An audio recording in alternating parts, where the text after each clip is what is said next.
Hello there, my dear, and welcome to Heart Conversations. These are discussions that I'm having with these wonderful, beautiful, conscious, and intentional women who are building businesses that they truly love.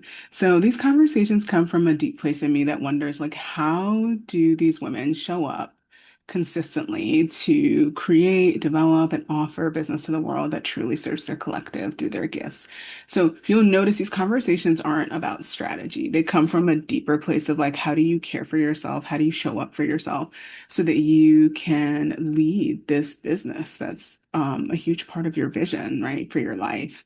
And so you'll notice these conversations are split into two sections. The first half is me asking these questions about care and what are the practices, what are the beliefs, what are the ways that they support themselves and being able to show up as resources possible to lead their business. And then the second half is what I call play, like practitioner play. We offer each other our gifts for support. And so they'll come in with a question. I might channel, I might coach. I might come in with a question and then they coach or they give me a part of their gift. And they show all of you how they work with clients, right? And so that's the beautiful part of the play component is that you get to see what's often private, because we're willing to share that with all of you. I also intentionally call it play because for us it is play. We're taking part in the thing that brings us the most joy, and we get to do it with someone who cared enough to ask us a few questions about ourselves. And so we hope that these conversations bring you a great deal of clarity, insight, joy, and invite you into a spirit of play and also wonderful sacredness as you approach the vision of your business and bringing it to life and knowing that you are truly here to serve the collective in only the way that you can. Alrighty, so let's get into it, shall we? All right, here we are. So excited. Mhm. So I am so excited to have this conversation with Olivia. So I consider her a friend, a dear mentor, a guide. And we could talk a little bit about how we met. But we're just gonna jump right in and we're gonna start off with Olivia sharing a little bit about who she is, how she serves the collective, and all that good stuff. Yay. I'm so excited to be here. I'm Olivia. I am a queer Afro-Latina priestess, mystic, professional psychic.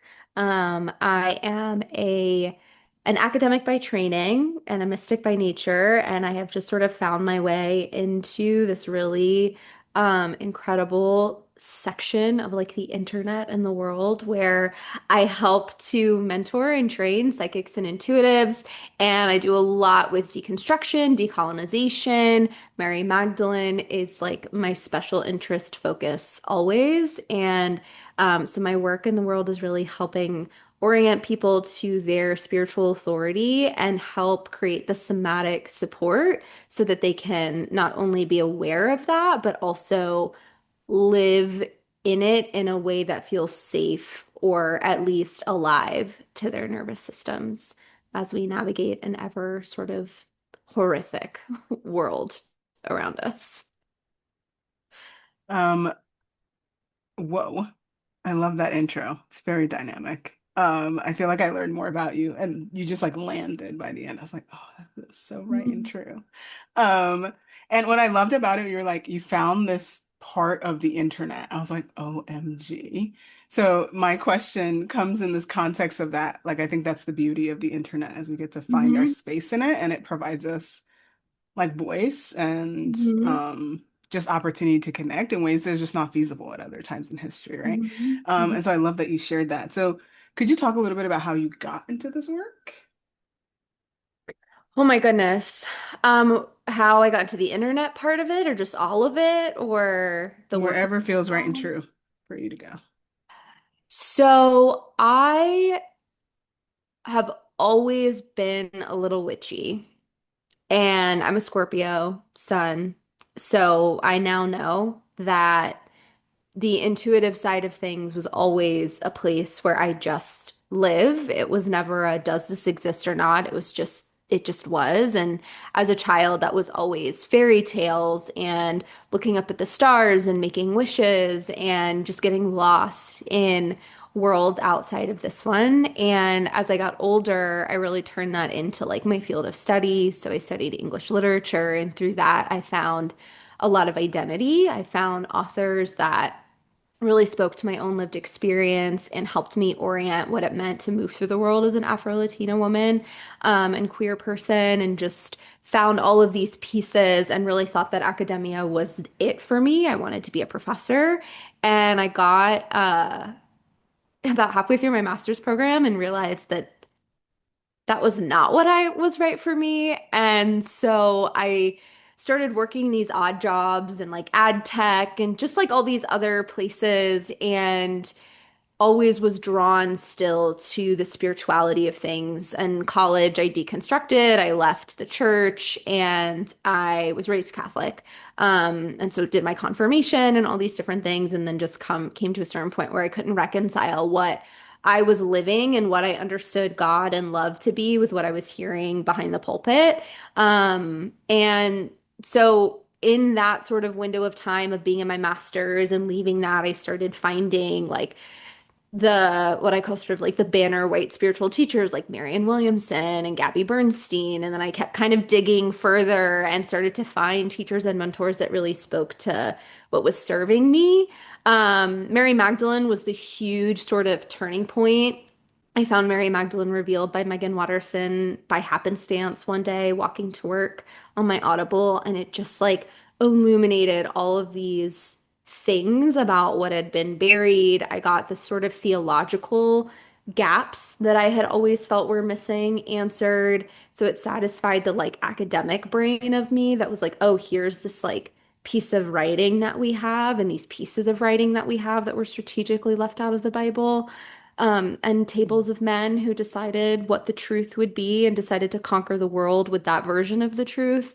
And then with that came this mystical understanding of what's been living within all of us. It's just been waiting to be seen and heard and recognized. And so went through a variety of different somatic trainings and energetic trainings and priestess ordinations. And as much as I kept trying to kind of like be a normal, have a normal job, I just have never been able to find my way back to that. Like I do try and it never really works. And I just keep coming back to this space of like, I guess we might call it professional mysticism. Um, so yeah, that's sort of the long weaving road. I've had a lot of incredible teachers and mentors, and so I'm very grateful for that. Here Yeah, we you are. make me wonder as I was listening to you of like, how did you, because your intro was like so specific about who you help and how you help them. Yeah. And so you told us how you sort of came into your own, but how did you come into knowing that like that's the way that you help women? Does that make sense? Oh, yeah. It makes Mm. complete sense. Some of it was it was really through my teachers.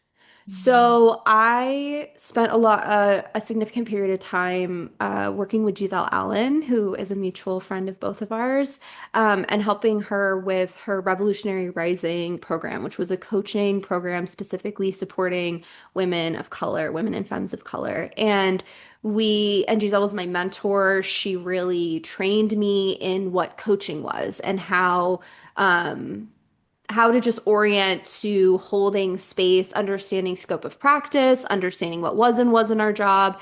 And as we did that, I sort of started to realize and got to define and understand and have respect and reverence for what coaching is. And I understood that's not what I was. I Mm. could do it. I was skilled at it. I had really a wonderful teacher for it. I'm so grateful for the time that I spent there. And then I kind of, How did you like know? because the things I would instinctively want to do, Ah, Giselle would sort of be like, that's great. That's not coaching. It's ah, not wrong. right, right, That's just right. not what coaching is. And I would be like, oh, Ah. okay, And well, what I did can you do intuitively that. want to do? I just wanted to tell people what to do. And I say that in the like the No, way I'm laughing in like actual mirror. I'm like, that's how I want to do sometimes. so you start to realize that there's nuance, right? A Mhm. coach, especially in the way that Giselle was training me to coach, is like people have the answers within themselves. And so your work is to guide them, to ask them the questions, Right, help them right, orient to the answer that lives within. right. That's a really beautiful and important practice. I started to realize that where I was finding my most sort of excitement and natural inclination was pulling out a tarot card and being like, oh, here we go. Or somebody's grandfather was Mm. showing up for me and I would be like, hey, Um, so I have this message for you from your grandfather, but we're in a coaching session. So technically, you didn't opt into that. So how do I now orient yeah. to, or we're doing a Yeah. somatic session together and I'm noticing this thing happening in your body Mm. because I'm a psychic. And so Ah. that telling of it is different. It's more of an advisor, like a spiritual advisor type Or a role guide. Yeah, yeah, or a guide. And so they're both necessary and they both have their place. I just started. So as I learned and crafted and like was able to be trained in like the reverence for what was, I could then understand where my natural inclinations were taking me. It's not that I couldn't do that. yeah. Hmm. It just wasn't what I was like, oh, okay, then I think there's something else within me that's like wanting to be explored and Mm. expressed that might be more of like my zone of genius Right. because I don't have to work at that. I had to work Ah. harder at the coaching. Yeah. It was Yeah. And harder. as there was something really cool because I had asked everybody who I have a conversation with to like fill out a form. And one of the things you said you were proud of was that you like built your business outside the confines of what like is expected of people to do. At least that's from what I Mhm. read. Mhm. Um, and I wonder as you consider thinking about your journey with like coaching versus Mhm. your path as like an intuitive, um, like how simple and easy was that? Because I think that often like we're signing up for these methodologies, right? And like we sign up Yeah, for all yeah, these programs, right? Like I've had these conversations with other people on the programs, and I'm like, this is really hard. yeah, And, I'm an academic. All I know is hard. Like, yes, it doesn't really come that easy to me. I think it comes easier to other academics. But as someone yeah, who's trained as an academic, and I don't really consider myself an academic, like, yeah, it was like, and some coaching modalities feel very hard. yeah. And like, not hard in the sense that they're difficult to do. They're just like totally different orientation of how I exist. And so I wonder, Mhm. I fight myself a lot on it. I'm like, I paid for certification. I paid for this. I wanted to learn this. Maybe because I'm a little hard-headed. And so I wonder for you, what was the journey? Was it like easeful because you just allowed your intuition to go and explore these other ways of being, or how was that? Mhm. It was really hard. Okay. It was actually really hard. Um, and it's partially because I think naturally as human beings, we want to find belonging No. and we want to, from a safety perspective, at least for me, I really want, no, I don't. Part of me thinks that I want a clear sense of direction and a clear, predictable A plus B equals C. Mm. And I personally don't think that choosing to step into a career as a coach, a career as an intuitive, a career as a psychic, a career as an academic, none of those, like, I wanted to be an academic. There's nothing about a career as an academic that will ever be predictable.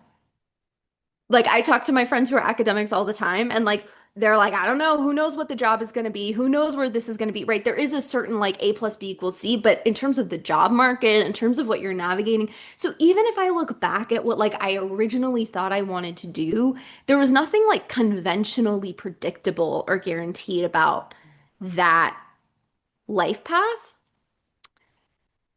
And there's parts of me that are really dysregulated and disoriented by that. Mm. And so what the gift is that my teachers have given me, my teachers like Giselle, my teachers like my priestess mentors, my teachers like different coaches and mentors that I've worked with, has been this emphasis on lineage. So what Giselle did really, Mm. really well, Giselle might be listening to this, hi, we love you, is Giselle was like, this is where this is like what I learned, this is who I learned it from, and this is the parameter of what we're doing here. With this really loving, like, this is what this is, and this is how we move through this. The same as with The teacher who I do my yoga teacher certifications with. She's like, this is our lineage. This is where we come from, and this is where we're going. Same thing happened with the Magdalene. This is the lineage. This is where we come from. This is where we're going. And so, in being able to orient myself to lineage, I started to understand that the people that I was working with who I admired the most were aware of their lineage, were honoring their teachers while also understanding that they were meant to be a unique embodiment of all the different parts that had come together and intersected with them. And we get to take those things and become something Mm. true within ourselves from those places. And I'm often reminded of this quote from Julia Cameron's book, The Artist's Way, where she's like, I became a teacher in this because I was frustrated that I didn't have a teacher myself. And Mm. so one thing that has been sort of like I feel like I've gathered these different pieces is like this specific way that I'm moving through the Magdalene and I'm moving through Psychic Intuit, like all these pieces. I'm not saying nobody's doing it like I am. I'm just saying I took all the best pieces of the things that I learned from my teachers and made it something that seems to be resonant and seems to be somewhat unique in the way that I'm able to embody it, which I think can be true for all of us and whatever we feel called to do. Right. Um, but yeah, no, it's not been easy, but there's ease, which is how I know I'm in Right. the right place. But Ah, it's not easy yeah. for my logical brain. Yeah. Yeah, I love the way you said that at the end too, because I often, when I used to work with clients and helping them do their courses and design stuff, I was like, it's no matter what you do, whatever you create is your own. Like it just like Hmm. you, your experience, your learning will create something that no one else can duplicate, if you do it right, you Hmm. know? Hmm. Um, I wonder too, as you were going along on that journey, what are like practices that you often return to help you feel like resourced as you made decisions as to what to Hmm. go next and what you would do? So for me, movement is always been the way that I orient to the world. So that's looked like physical, like yoga asana. I primarily practice vinyasa yoga and yin yoga. So those have been really important for me. Dance. I grew up as a dancer. I studied dance in college. I just have to be moving my body because my mind is like this very intense place. And I have to move. I'm also a manifesting generator with a sacral authority. So also per my human design, I do need to be moving and sort of exhausted by the end of every day. Otherwise it just starts to spin up and it turns into anxiety. It turns into hyperfixation. Like it turns into these things that don't serve me. So for me, it's been movement have been the practices. And then morning pages has been a big practice for me. I found the artist's way in like 2019, I want to say, and primarily took the morning pages practice of free writing for 3 pages first thing in the morning. And I have done that pretty consistently for the past however many years, and that's been really important for me to just like wash. Like it's I compare it to like flossing my teeth, but for my brain. Fascinating Um, ass. What a metaphor. Yeah, literally. It's like I'm flossing my teeth, but for my brain. Wow. And then the other, I don't know how much of this is practice, but I have some incredible friends who Mm. are not in this world at all. I love how you And say that. they, and they are the most, like one of the best things I've done in my life are my friendships. And that has allowed me to continue to choose this work and to know that I'm supported in that. Like I don't have a partner, which is fine. I'm not really looking for one right now. But like that's never for me, romantic partnership has always been more of like a field of learning with a lot of intense things I have a Capricorn Venus in the 12th house for my astrology friends. Like it's interesting over there. And so for me it's my friendships that have just Mm. like continued to be this way that how and my I'm very close to my family. And so between those two energies, I always have a place where I'm deeply loved and seen, Mm. which to me allows for the rest of everything to kind of exist the way that it does. Why is it important that they're like outside the realm of like what you do in business and stuff?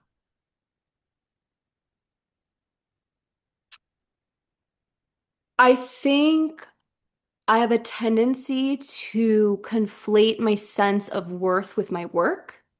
And Mm. I think when the work that we do feels so personal and the stakes do feel very high, when we're talking about people's intuitive spiritual authority, their deconstruction journeys, their reclamation journeys, their relationships to their passed on loved ones, an ability to sort of see beyond the human eye and gab, it can get really easy to take yourself super seriously.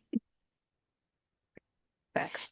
And so it's really great to have friends who I go dance with and friends that I go and we go out or we like, and also friends who've known me for long before this was what I was doing.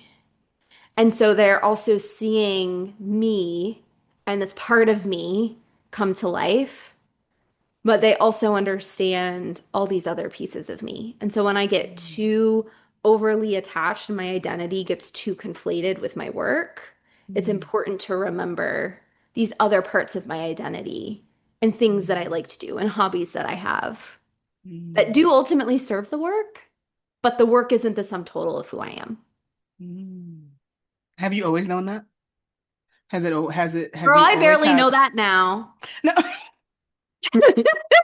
I love the honesty. I feel like, have you always known that that's what you needed in the sense of like your friend and your family circles? Has that always been like your anchor throughout this journey?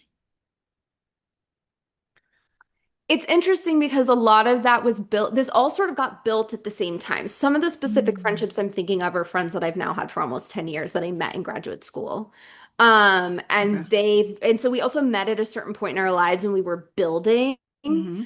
And then the other section of friends I'm really thinking of are folks that I got close to when I moved. I moved home in 2020 from New York City at the start of COVID for 2 weeks. Here I am still at home, right? So that 2 weeks left. But the friends then that I made going to dance every night, trying to make sense of my life, massive deconstruction of my ego that was very New Yorker nowhere, that was very like, I'm gonna have the high profile career, I'm gonna do the big skyscraper job, like all these pieces that to the point now that I have people that I know that I tell that to and they look at me and they're like, I don't even understand what you mean when you say that. Like I can't even picture that version of you.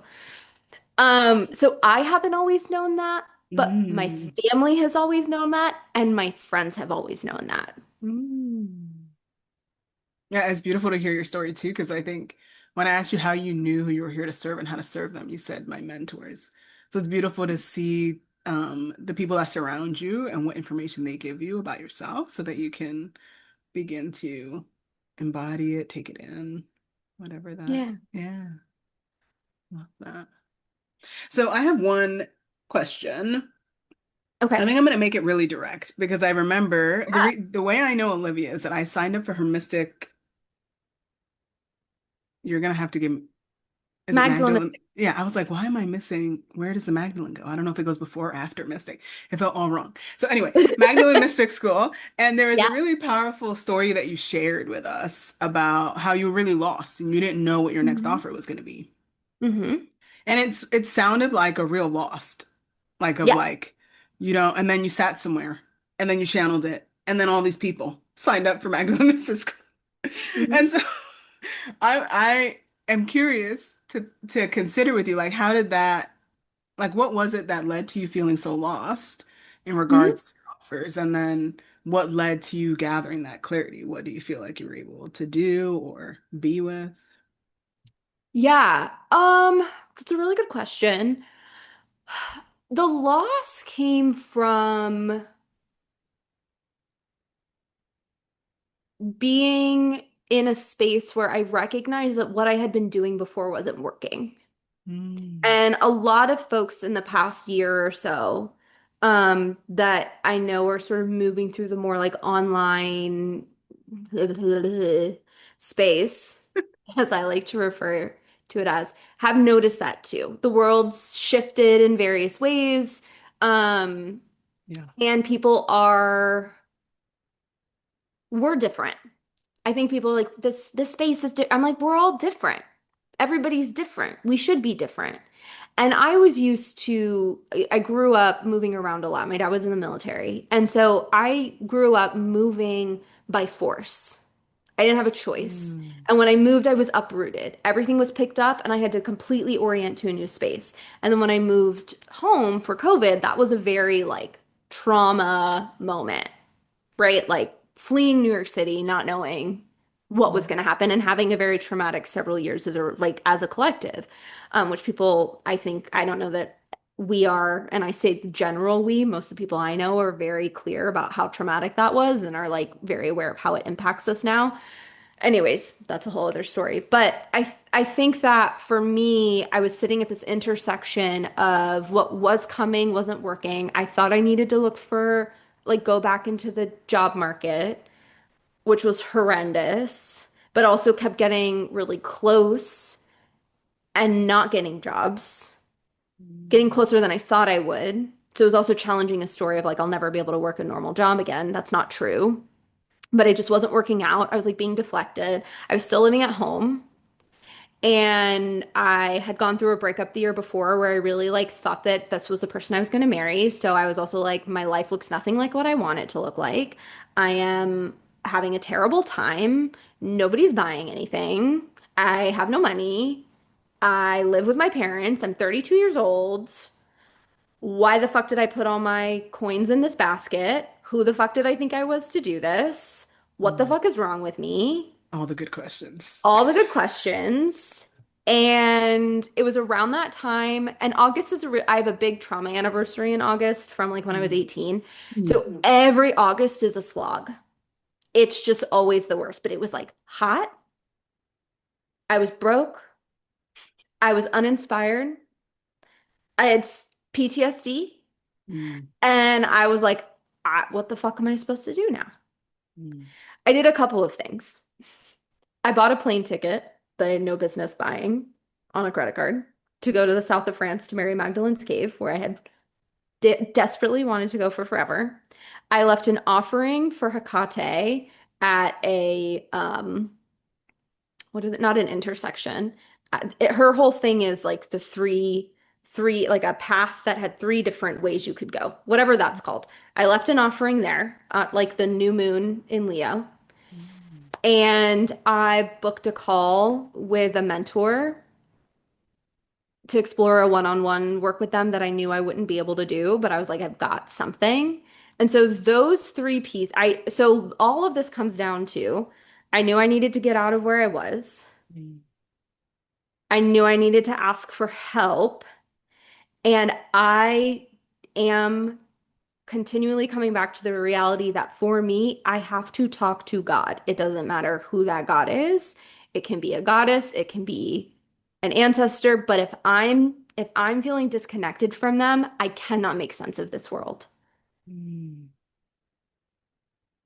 But yeah, that was the moment. And so connecting with them.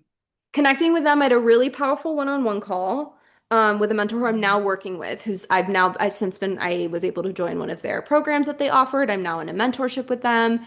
They have a massive somatic capacity that was really supportive. And the big thing that they said to me in that moment was like, it's just feels like you need a wider base. Like, how can you lean into a wider base? And what I Mm. realized was that it was like the well had run dry. I had like pulled up all that I could pull up from inside of me, Mm. and I needed to just like fall back. Mm. And it took a little time. I mean, I would say it was probably like a month between those two things. Um, and then I went on the trip to the south of France and hiked for a week and sat in a cave. And then I came back. And then I sat in a coffee shop, and then Magdalene Mystic School came through, and then I put it out, and I was fully convinced that it was a terrible idea and nobody was going to buy it. and I almost took it down.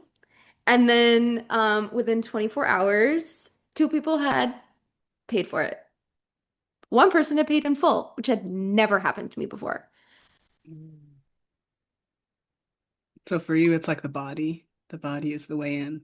The body is the way in, and like to just level set, I've been doing this now for like 7 years. Some of this is also a compound interest of time. Ooh, say Some of that this, again. some of this is like I realize I sort of have my PhD in this. Mm, Not to be yeah. like, "Oh," but like Oh I no, do. like every time I get frustrated, I'm only on year three and I haven't done nearly as much of anything. And I'm like, nope, if I got a PhD, I could put the time in. I'm putting the time in. Because people are like, oh, a PhD is like 6, 7 years. I was like, no, do you know what it takes to get into a PhD program? Like my Yeah. entire education is 13 years. Right. So Right. if I then look back on, which I Right. believe that Yeah. everything I studied, because I studied marginalized, erased, hidden from plain sight stories. I Mm, studied somatic movement. mm, I mean, I start like this has been my whole life in a sense. mm, So from an educational standpoint, from the time I was 18, I've been preparing for this. So it's also like everything suddenly all at once also came from a backlog of mm, years and years and years and years and years of trial and error, of mm, really successful things. Like there was a time when I was booked out with tarot readings, but that's mm, also not the only thing I'm called to do. mm. And so if I somebody, right? Oh, sorry, go ahead. no, I was just say, I mean, like peace, love, and infinite respect to the people who do tarot readings for a living. I don't know how you all do it. Yeah. Thank you, Yeah. because I can't. They're- I can't. But they're so People, magical. And that's I like love what they do on YouTube. I'm there's like, I love it. yes, Yes, such important magical. work. It's such a gift. Like, Yeah. thank you Yeah. all for your truly, like, thank you for Yeah. your service. And that Yeah. also are moments too where you can also decenter yourself and be like, cool, I'm not the only one who can do this. What are other things that I really feel uniquely called to do? Ooh. I asked myself a question today. You would like this. I was like, what if I did not lead the business from this mindset that I have to teach something that I know and I don't lead with the fact that I can hold space for people? Like what opens up in like my portal of understanding what I offer in the business. Because sometimes I'm like, oh, I just want to go do this fun thing. And it's like, well, it's not fun, it's a creation, right? But if you sit in the coaching realm a while, or even in spiritual circles where people are selling things, where they hold space for people, then, like that's just what, and I've been through certification. I'm like, well, that's just what I do. And I'm like, but what if it isn't just that I do, right? What opens up? Um, Mm. so Yes. yeah, yeah. Last question I have. Okay. Um, what would you want someone to know who may be like stuck or struggling in their business? Or what would you guide them to explore? Ask for help. Hmm. I think we are living in a capitalistic world. And when you're trying to deconstruct from that and also survive, it can get really easy to be like incredibly hard on yourself and so afraid to ask for help or so afraid that no one will understand or that you've failed or I don't know, maybe I'm just speaking to the fellow eldest daughter, perfectionist, neurodivergent I hear you. people, but like we want to care for people. And I think when you're running your own business, whatever that business is, that came from a desire to do things differently. It came from a Mm, desire to help people, likely people like you, and you do not have to carry it by yourself mm, just because you can. mm. Love that. And I would also say, like, if you can do something else and do this. It's Mm, not a zero-sum game. It doesn't mm, have to be all or nothing. So also if this is feeling extractive of your life force, what adds to your life force? I love that. That is so beautiful.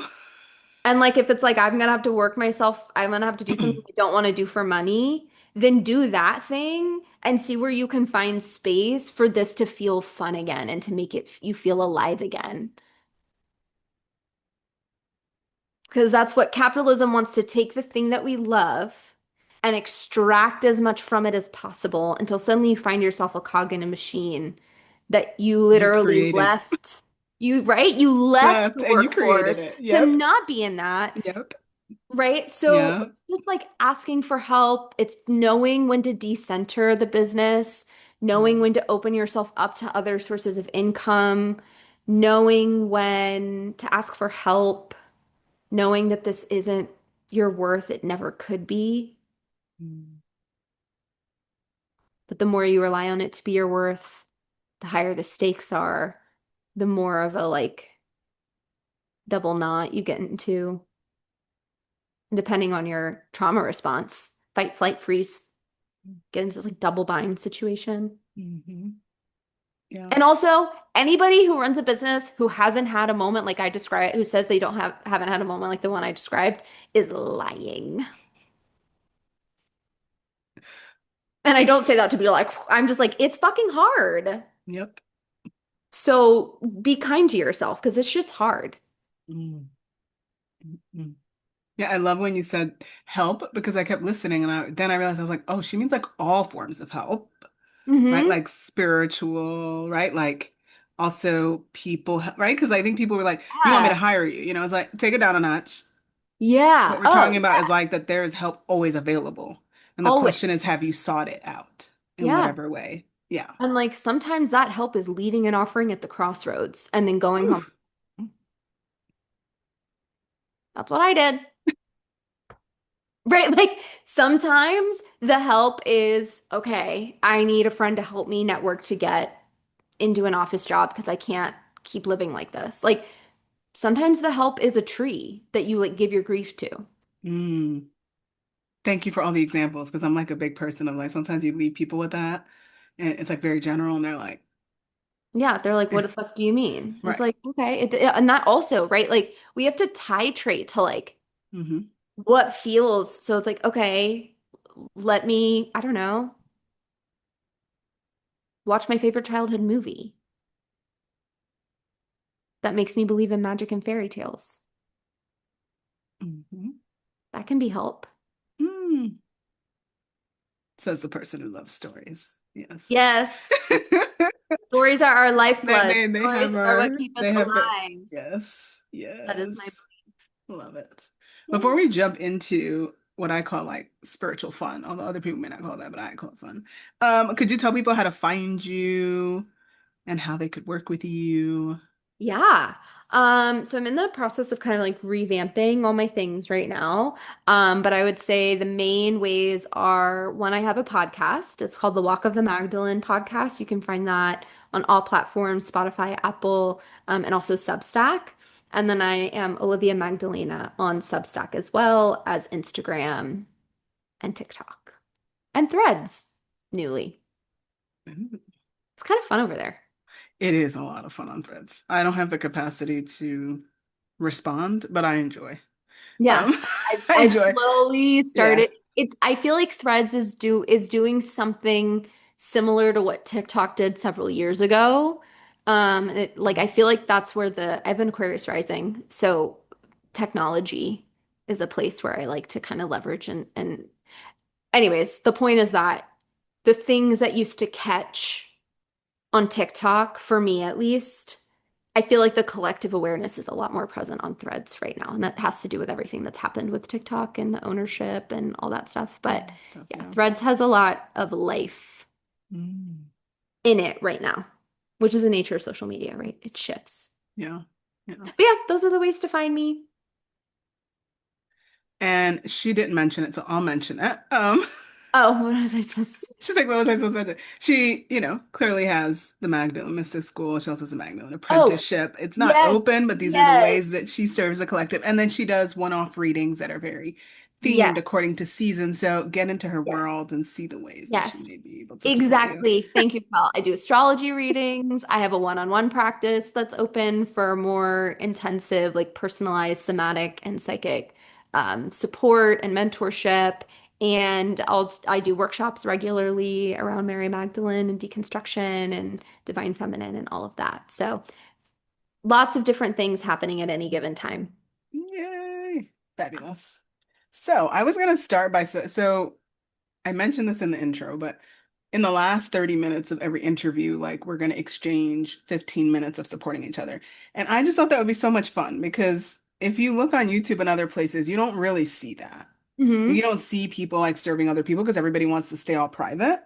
Um, Yes. which I totally get. I know if I'm a client, I wouldn't necessarily want that on the interwebs. But right, because like an hour of a session, that's a lot. But I was Yeah. imagining that we could support each other with whatever we're interested in. And I was gonna go first. Do you feel comfortable with that, or do you want to? Go ahead. Okay, fabulous. So what I tend to do is I try to get clear on what people's questions are, because as I always say in the records, the quality of your question determines the quality of the answer you receive. So, Okay. um, I know that you mentioned something about your offers, but if Yes. we get clear on like one or two questions, and then we'll see what your records have to share. And just so you all know, I opened Olivia's records and the records of her business. Yes. Okay. I think question one is where is everyone? Like, where are the people Huh. who want the things? Because I know that they're there. I can feel them in the field Where are the people that want what things? That want your offers? that That want want what the you're interested offers, that want the offers. So, in? like, if that's specific guidance on which platform to be focusing energy on right now, or if Okay. it's just sort of this general sense of like, how do I, so for like, for example, I with the Magdalene Mystic School, this is how you signed up.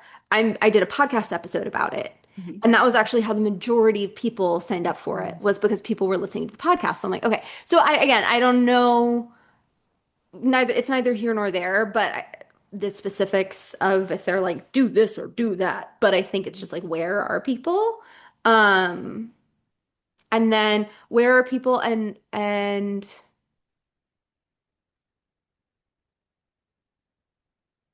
maybe like a personal, Hmm. should I start dating again? Yes or no question.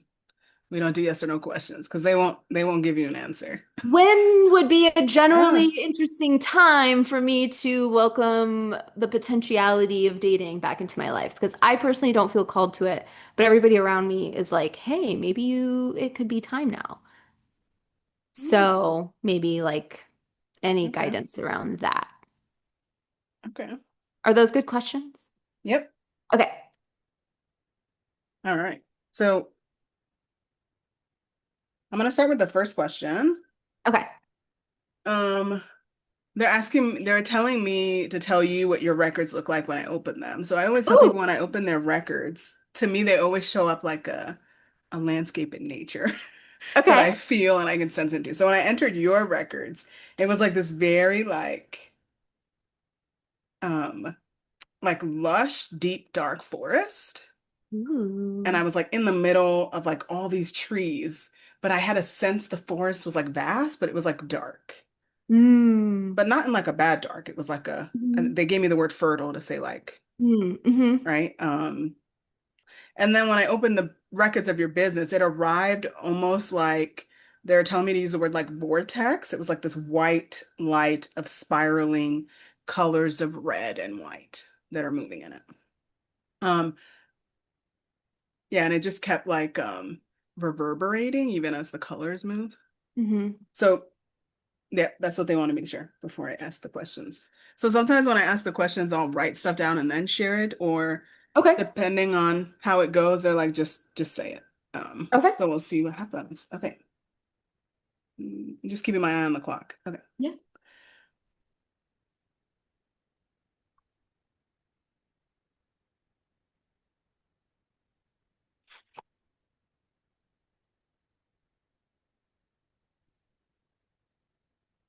So sometimes what happens in the records, um, is that they ask you a question back. Yeah. Okay, I just want to make sure. Well, I'm telling everybody who's watching this too, because I think people assume it's like a mediumship or something where it's like the answer just Mhm. comes. It doesn't. Sometimes based on who your guides are and what your records look like, they got questions for you. And so the first question that I ask about, That where does is not surprise everyone? me at Oh, all. okay, she's laughing because she gets it. Okay. Oh my God, okay. Damn it.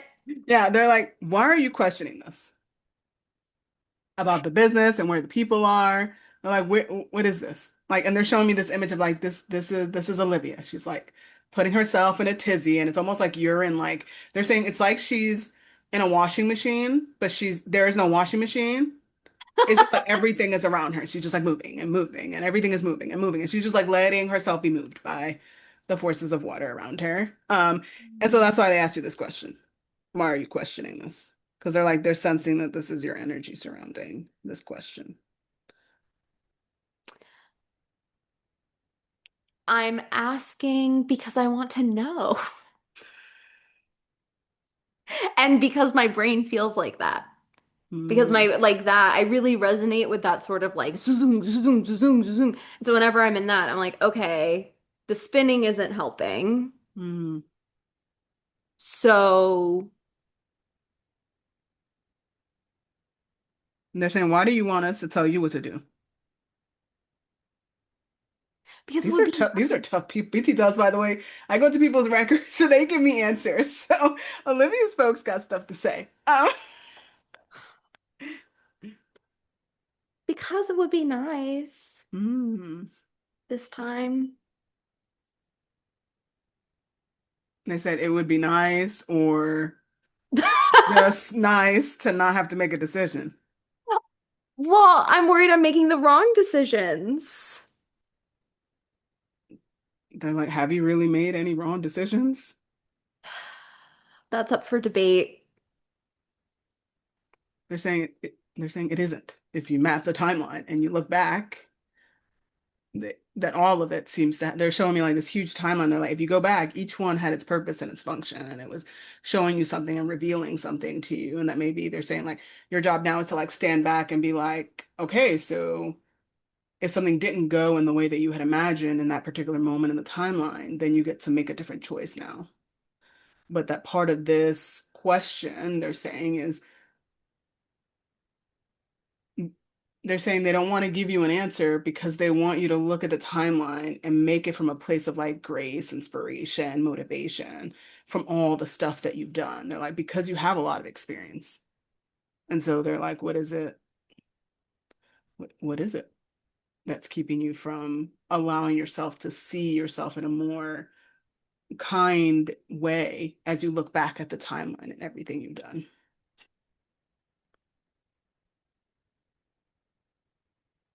That's my response. Love it. That, by the way, she stuck her tongue out because this will be an audio recording too. And I Oh, said I love sorry. it. No, no, no. I said I love it because that is literally my response when I go into the records of time. I'm like, no, I don't like this. Um, and I don't want to do it. And I don't think, we're just Yeah. like in those places. Yeah. But they're showing me three things. So they're showing me TikTok and they're showing me the podcast. And then they're showing this like energy of joy. And they're like, where is it that the joy is going to be like that you're going to be able to follow the joy of being of service? Hmm. And they're saying, follow that and continue to detach it from the offers. Hmm. Because right now they're saying the people will come in, but they're saying you're just going to have to keep showing up because Hmm. people will hear things, but the one offer might not have been for them, but the next one is. Right. And so they're reminding you if you follow your joy long enough and you enjoy creating enough, Yeah. then you won't be attached to the outcome of whether or not they bought the offer at which you were talking about at that moment in the Yeah. journey. Yeah. You have a follow-up question? No, that's clarifying and very helpful. Thank you. I think that piece of the joy, because when I think back about like mystic school, if we're following that, right, that line of thought of like, well, can you look back and look at the things that actually brought you joy to like talk about and offer? That was very much like a very creative stream of consciousness moment. And part of what's happening for me when I'm doing that is I'm channeling into also what people are needing. But it came from a place of like, I went and I sat in the coffee shop and I was in that old way of being that I used to do when I used to write my papers and I used to get so excited about like what stories I was Mm. telling. And the same with TikTok and the podcast that um, finding ways to like differentiate from have to versus like what I'm passionate about talking about. I think it's easy for me to get stuck in, oh, well, what am I supposed to do? Which is why they were annoyed with that question. So they're like, it doesn't matter what you're supposed to do. It matters what you want. It matters what makes you excited. What do you want to fucking talk about? Mm. That's what's gonna, at 99 times out of 100, me talking about the actual thing I'm selling is never what brings people to it. Mhm. It's But me. all the things that get you excited to talk about the thing you're selling is what sells them. Mm-hmm. So like they're asking me to share with you too like a sensation in my body. Like there's like a level of groundedness in the reading and it's not mine because Mm-hmm. I'm clairsentient, it is yours. Mm-hmm. Um and they're saying there's a part of you that just like needs to land into the content strategy, Mm-hmm. is joy and also something sustainable, right? Like Mm-hmm. they're wanting you to be like you're a business owner. What do business owners do? They market what they have to offer, right? And Yeah. so it has to be in that context too, but also going back to joy, what is going to allow you to show up for it in Mm-hmm. whatever pace it is you want to create for yourself. Because they're saying once you create that for yourself and you settle into it and you show up for it, like your body's just going to settle. Yeah. Yeah. Yeah. Yeah. That was a big theme in my mentorship call last week was like, what about like the archetype is alive. What about the temple? What about the thing that like sits and holds Mm. and allows for and how I know when a offering is going to resonate is when I feel like it's coming from like my root and up and through. Mm. And they're saying that's why your records are in this forest and why the Mhm. forest is dark, because there's like a pulsating that you're waiting for to catch within you. Yeah. But they're also saying you're building your life's work right now. So like they're saying don't underestimate the things that will come to be built through you, but they're Hmm. saying you built some things and now the question is, how do you keep those things alive to do it Hmm. more than once? Hmm. More than a couple of times because they're showing me like you have a body of work. Hmm. Um, yeah. And that's what they're sharing. They're like, you have a key body of work and then you have these other offerings. Hmm. And those are the places you get to keep channeling what's meant to come through, but that don't underestimate the body of work and the Hmm. ways and you can creatively anchor back into it. So, because they're saying like that the body of work you're creating is the anchor you're going to be able to sit in. But Hmm. that means you have to acknowledge it may not, like the container itself may not change, but the way you approach it, the way you decide to teach it, the way you structure it may, because you're trying Yeah. to refine it, you're trying to see what really works for the people you engage with, right? Hmm. And they're like, that's what you're doing. Hmm. But they're saying that may not, yeah, they're saying like that may not feel as exciting once you start doing things again. Sometimes it loses that umph for you. And they're like, yeah, but that's also your life's work, and you know it. Because when people sign up and you're there, you're like alive. The boredom and the what they're saying the boredom comes only from the marketing it. It doesn't come from the delivery of it. Dude, I was so fucking bored talking about the Magdalene apprenticeship. I was like, how many more times can I talk about this thing? But as soon as it starts, I'm so happy to be there. Yes, because the Magdalene sits at the center of my work, and it's also the same thing over and over and over again, but it's completely different every single time. So yes, that's very, very resonant. You want me to ask the second question before we wrap Yeah. up? Okay. Although I'm a little nervous now. Okay, I'm going to rephrase it a little. Okay, change. What guidance do Yes. you have for my dating life? I was Yes. gonna write love life, but I didn't know if you didn't use that word. I always like to use people's Dating words. life is fine. It's fine. Yeah, I had a feeling. Okay. So they're showing me this beautiful vision of like you in this meadow. I know. Um, oh goodness. Okay, so and you're just like literally skipping along happily. And then you look at your hand and they're looking at you and they're like, but do you want to be skipping along with someone right now? Hmm. That's their question. They're like, you're quite content. Mm-hmm. And then they're saying like once you say yes, that person will arrive and the pace will change. Your skipping will no longer be skipping. It'll Mm-hmm. be a different kind of pace at which you Mm-hmm. move. Um, but yeah, I don't know if any of that lands, but that was the vision they showed. And it was funny because the vision of you changes. Like it's not just you as I see you right now. It like goes through a few different phases and it comes back again. Like you as little, you as Mm-hmm. teenager, you as adult, you as a, in your crone, and then it goes back. Mm-hmm. And it's like you're like constantly in this meadow and you're moving. Mm-hmm. Um,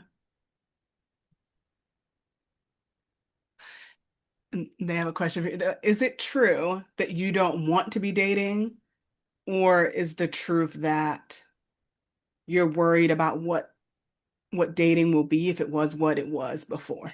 And they're asking that question just because they're like, if the answer to you is clear, it's just because you want to not be dating, that's fine. But that's the thing you'll want to clean up before you start dating, is getting clear on like, is it really that you don't want it, or is it that you're worried about it looking and being in certain ways that it was before?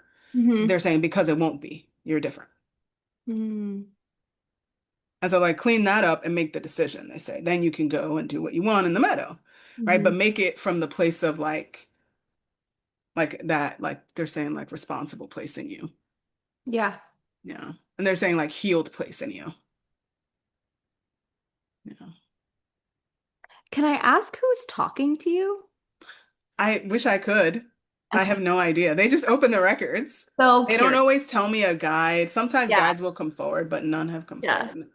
But usually it's I just assume it's the Lords of the Akashic Records because they pull the record and then they Yeah. yeah. Yeah. Yeah. Yeah. Some of it sounded a lot like some aunties. Oh yeah, So maybe. I'm like, I feels like some of this is like my dad's side. I was just curious. Yeah. But okay, that's fair. I think that makes sense. And I think they're right. Mm. And that's a good question. Yeah. And just for other folks too, I love the question like who's talking to me because the tone changes based on who it is I'm channeling for.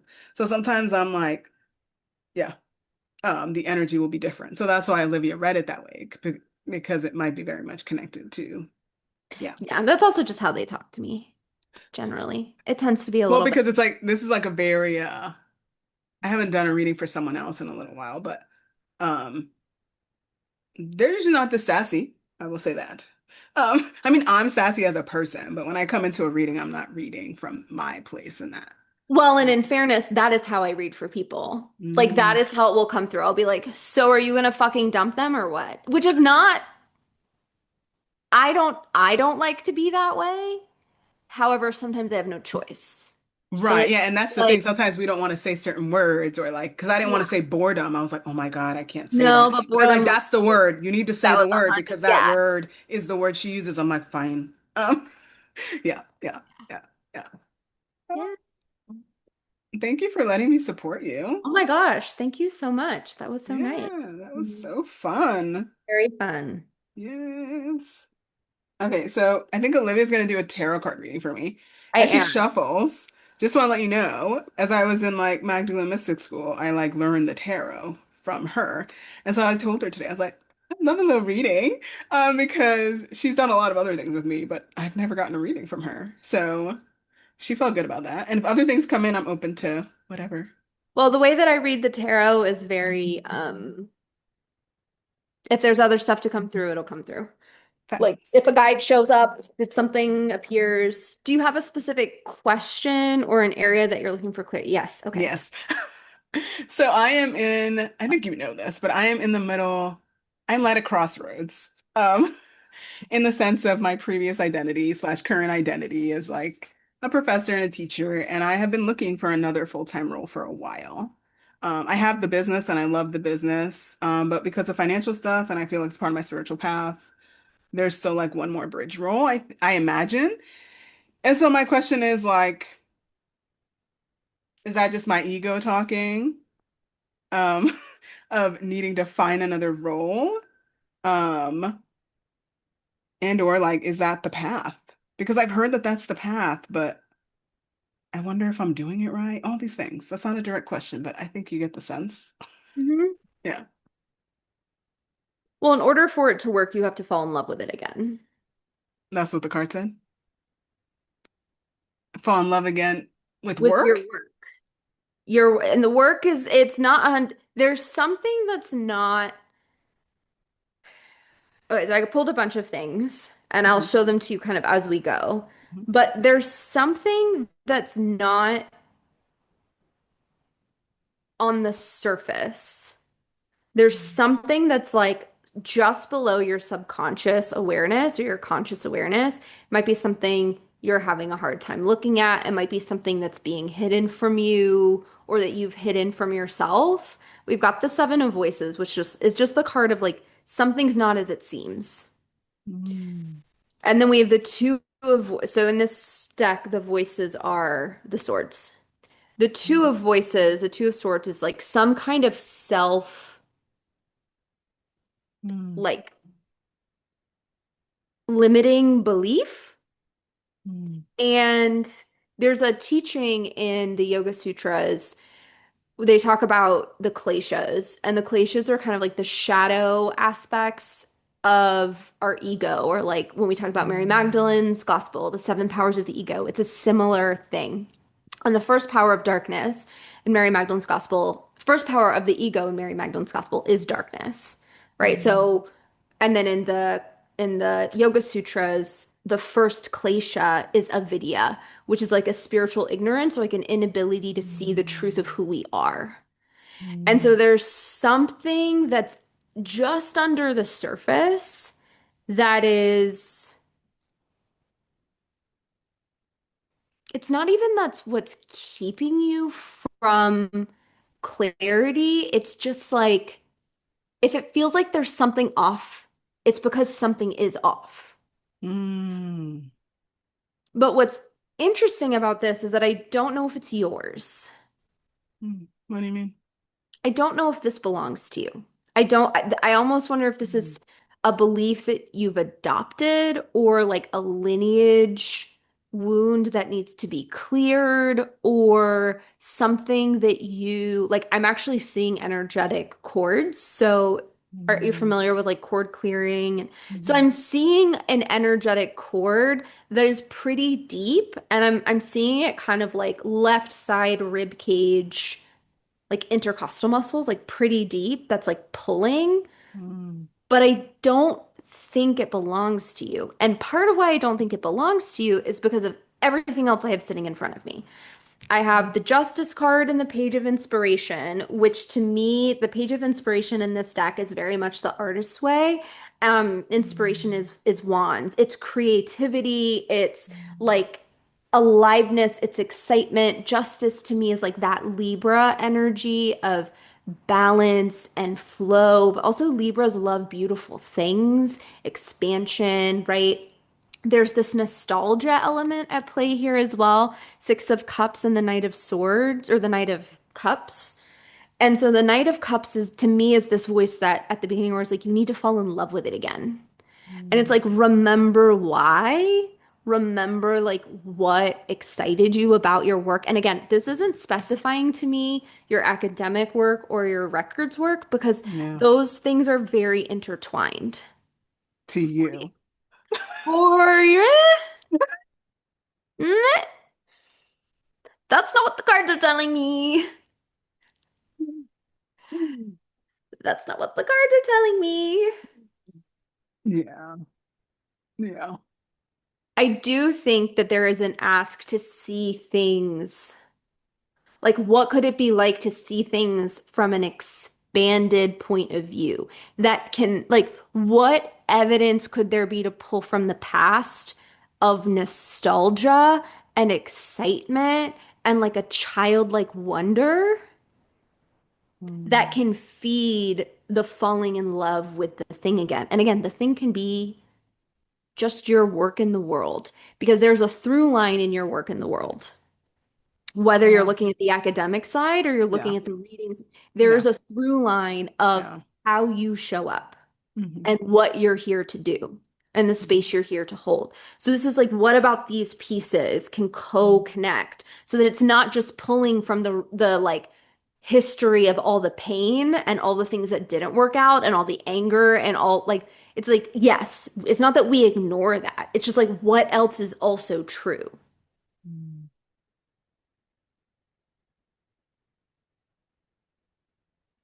And then you have this guy. What's that You've guy? got your nine of cups. Mm. You've got the most auspicious, one of the most auspicious cards in the deck. You can have whatever the fuck you want.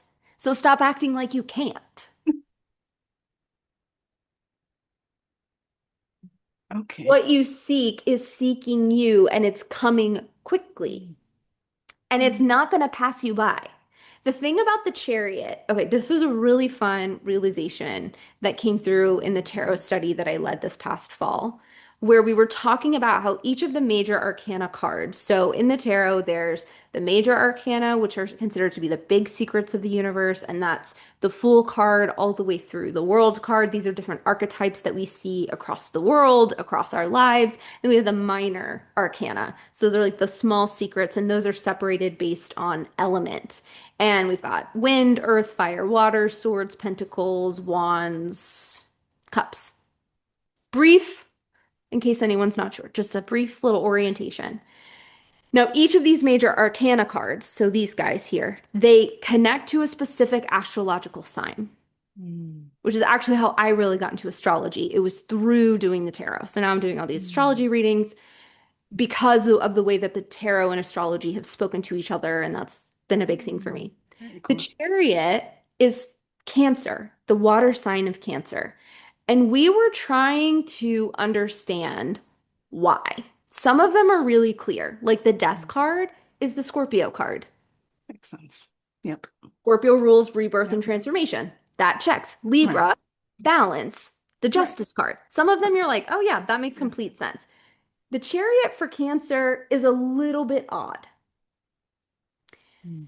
But what we sort of came to orient to was if Cancer is ruled by the moon and the moon cycles every 28 days, Mm. it's not dissimilar from a chariot that Mm. is constantly circling. Hmm. And the bus that you're meant to catch, the chariot that you're meant to jump onto, it's going to pass by you a million times until you decide to jump on it. It's like the GPS. You tell it you're trying to Mm. get from point A to point B, you take a Mm. wrong turn, it's gonna redirect you. So what Mm. you seek is seeking you and it's coming rapidly. And you have, I mean, this to me feels like this representation of the Hierophant to me feels like the literal Akashic records. Yeah, And it maybe does. this is who was speaking to us in my Uh, reading. This energy, right? One of the yeah. guards, one of the protectors. But Hmm. it's like you are the thing. Mm. Moves in and through you. There's destiny at play. Mm. That's beautiful. The last pieces are the Ten of Voices, which is the Ten of Swords, and the Nine of Pentacles. Mm. And what I feel strongly about those in this context, to me, the Ten of Swords is the ultimate acceptance of the way that the ego and the way that the pain of life, like we don't separate ourselves from it and become like floating beings on rocks. We're here to be in the shadow and the light in equal measure. And so there's a level of surrender to the Ten of Voices that's like, while I will not be defined by my pain, I also will not bypass it. So, Mm. what could the world look like? What could it look like for you to move forward in a way that doesn't disregard the scars of what have come before, but just allows you to like curl up next to them on the couch while also holding on to the possibilities of what could come? And what do you get to choose? Because that's the Nine of Pentacles. Mm. Abundance, choice, It's already yours.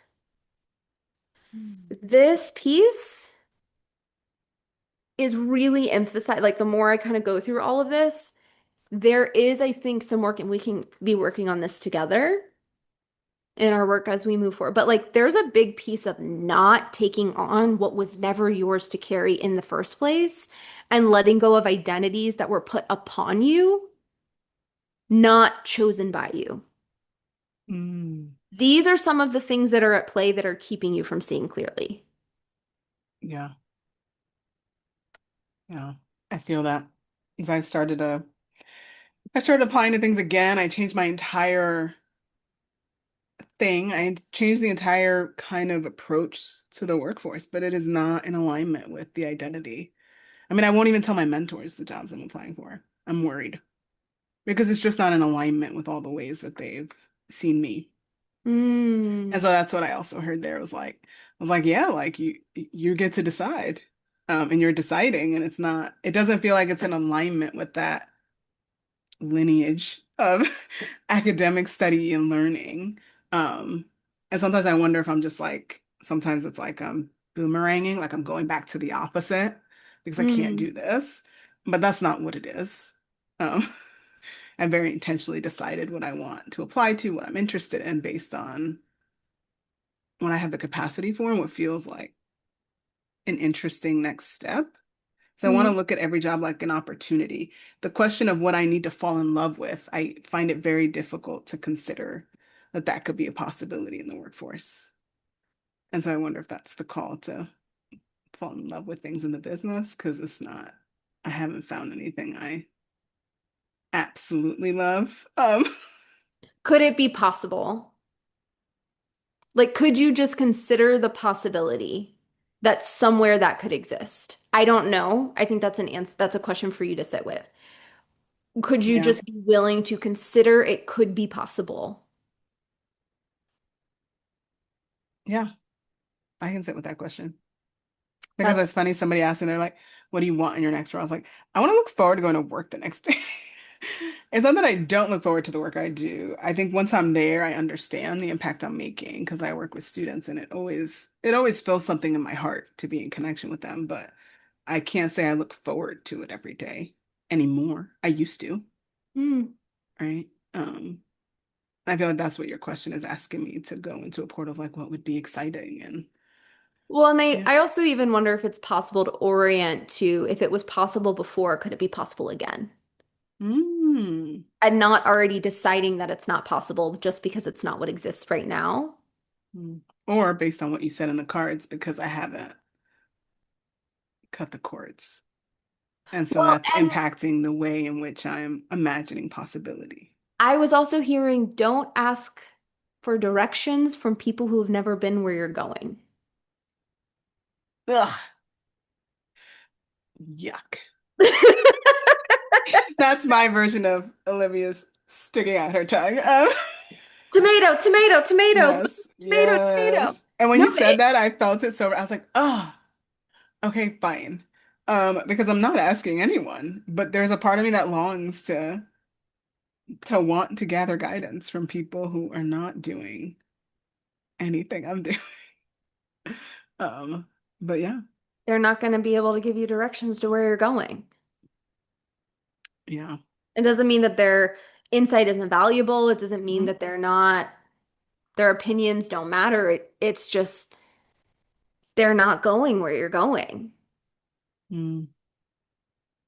for whatever reason. And also, Raquel, this is where we got to be careful. And I'm not an alarmist type of, but you've also got to be careful who you tell your dreams to. Yeah. Because people throw around evil eye and they don't even realize it. People throw around jealousy, people throw around limiting belief Mm. like it's fact. Well, there's Mm. no way that would ever work. Mm. And I've had a few conversations like this recently from friends in all sorts of spaces where it's like, okay, but just because it wasn't possible for that person, or like, again, we can't ask directions for people who haven't been where we're going because they're also going to believe from the depth of their heart that they're helping you. Yeah. And so sometimes we also have to be discerning about who we tell things to and when we tell that to them. And if it's still taking work for you to convince yourself that something's a good idea, the last person you need to talk to is somebody who you know is going to say, "Why the fuck would you do that? You're going to ruin your career." Yeah. Are you? I don't know. I mean, I don't know what the fuck I'm talking about, so maybe don't ask me either. But like, there is this question of like when we ask for advice, when we come to readers, we are, I won't say we're outsourcing our power, but Yeah. we are Hmm. doing a vulnerable thing. And depending on the power dynamic, okay, and I'm just riffing on academia a little bit here, like Yeah. an institution is designed so Yep. that the teacher and the mentor and the tenure track professor Hmm. holds a certain level of power over those who are not in that position. Right. Yeah. And every part of me is like, I've always hated that. Right. So it's Yeah. just like that's also just the system that people are existing within, and it doesn't mean they're bad or evil. We could say No. that in the spiritual space. Oh, yeah, for All sure. sorts of people who say they are not trying to be gurus, and they are.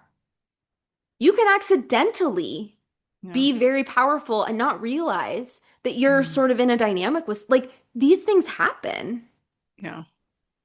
So we also have to be accountable, right? To like, who am I asking? Yeah. And if it's tender and vulnerable, Mm. can't be exposing. It's like saying, here, have this bud of a flower that hasn't bloomed yet. Well, that's Yeah. not a fucking flower. I wanted a flower. Mm. How is this landing? Do Um, you need very additional? good. That was very helpful. Okay. Yeah, I like that question.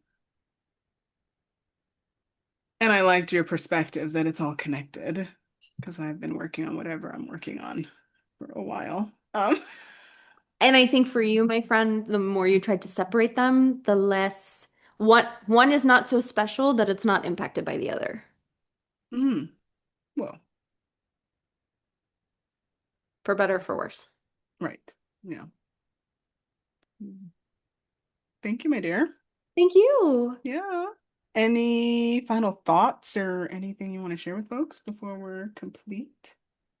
No, just this was super fun. Yeah. Should do it again sometime. Oh my God, so much fun. We hope you all enjoyed yourselves too. Let us Yes. know Yes. in the comments, reach out what was Yep. supportive. And I'll see you next time. And you can catch Olivia in the podcast, TikTok, Substack world, Instagram, Substack, all the good stuff. all the good stuff.